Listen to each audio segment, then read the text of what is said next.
nous allons réaliser un graphique à l'aide d'un tableau déjà créé au préalable, constitué de la façon suivante, présentant une colonne avec les mois de l'année, de janvier à décembre, pour l'année 2015, dans laquelle nous avons saisi des quantités, des chiffres, en millimètres d'eau de la pluviométrie de cette année 2015.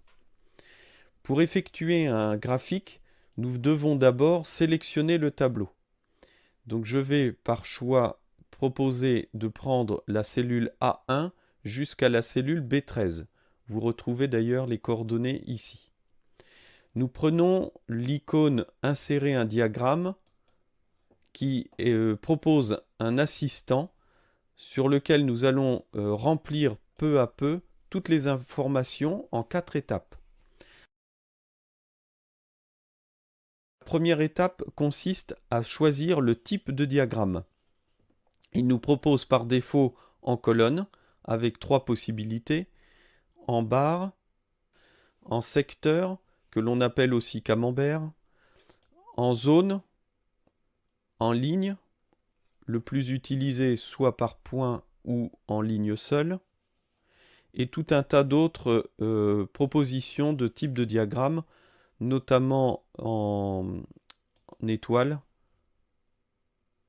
qui ne correspondent pas du tout à ce que l'on recherche aujourd'hui. Nous allons choisir pour un premier temps ligne, sans point, des lignes seules.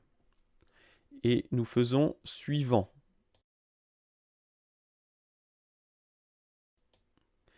Nous passons donc à l'étape numéro 2. L'étape numéro 2, plage de données, nous demande de remplir quelle est la zone de saisie de nos données. Comme nous l'avons fait au préalable avec la souris, puisque nous avions d'indiquer de A1 jusqu'à B13 en haut à gauche, l'ordinateur le détecte automatiquement et nous propose cette plage. Ensuite, nous avons des séries qui sont données en colonnes. En effet, nos données sont verticales sous forme de colonnes. Notre première ligne correspond à l'étiquette de nos colonnes. Vous l'avez ici pour les mois et l'année 2015. Et la première colonne qui correspond en fait au mois. Vous voyez ici ce qu'on appelle les étiquettes, ce sont les données inscrites en bas sur l'axe des abscisses.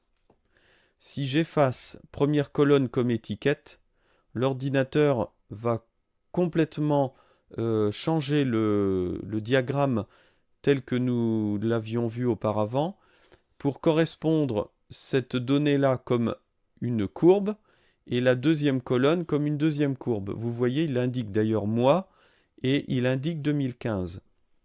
Pour autant, vous n'apercevez pas le tracé de la ligne bleue, les mois. Pourquoi? Parce que vos mois correspondent à des lettres et non des chiffres. On ne peut pas faire de diagramme avec des mots en français. Donc la courbe disparaît complètement.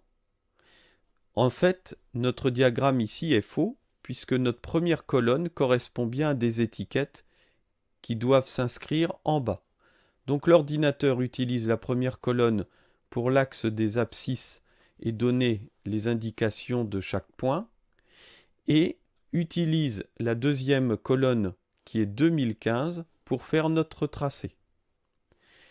L'axe des Y, l'ordonnée, est calculé automatiquement par l'ordinateur du fait de la saisie faite dans notre tableau.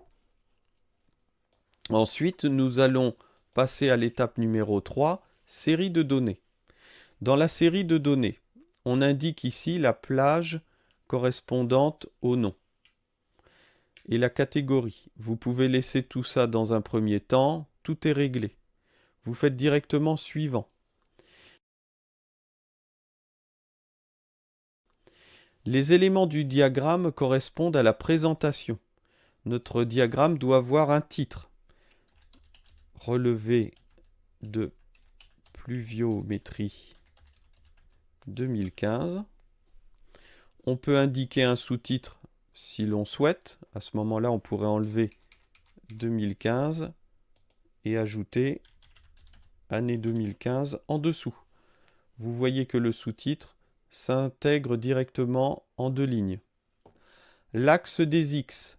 Doit-on mettre une légende pour cet axe? Ce sont les mois de l'année, ils sont lisibles, il est inutile de l'indiquer.